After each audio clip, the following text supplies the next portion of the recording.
છોટાઉદેપુર જિલ્લાના સંખેડા વિસ્તારમાં આજે વહેલી સવારે એક અકસ્માતે દારૂની હેરાફેરી પકડાઈ ગઈ.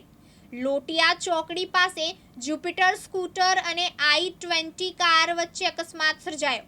આ અકસ્માતમાં સ્કૂટર પર લઈ જવાતી વિદેશી દારૂની બોટલો રસ્તા પર વેરાઈ ગઈ. ઘટના સમયે ડભોઈ તરફથી આવતી i20 કાર સાથે દારૂ લઈ જતા ખેપિયાના સ્કૂટરનો અકસ્માત થયો. અકસ્માતને કારણે રાહદારીઓ ઘટના સ્થળે એકઠા થઈ ગયા. રસ્તા પર વેરાયેલી વિદેશી દારૂની બોટલો જોઈને લોકોમાં કુતૂહલ સર્જાયું. એક જાગૃત નાગરિકે તરત જ સંખેડા પોલીસને જાણ કરી.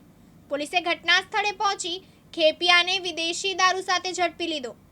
નોંધનીય છે કે માત્ર 2 દિવસ પહેલા જ સ્ટેટ મોનિટરિંગ સેલે સંખેડાના ગોલા ગામડી ખાતે એક મોટી કાર્યવાહી કરી હતી. એક હોટલના પાર્કિંગમાંથી ટ્રકમાં ચોખાના કટ્ટાની આડમાં સંતાડેલો ₹26.30 લાખનો વિદેશી દારૂ જપ્ત કર્યો હતો. આમ 2 દિવસમાં 2 વખત દારૂની હેરાફેરી પકડાતા સંખેડા પોલીસની કામગીરી સામે પ્રશ્નો ઊભા થયા છે.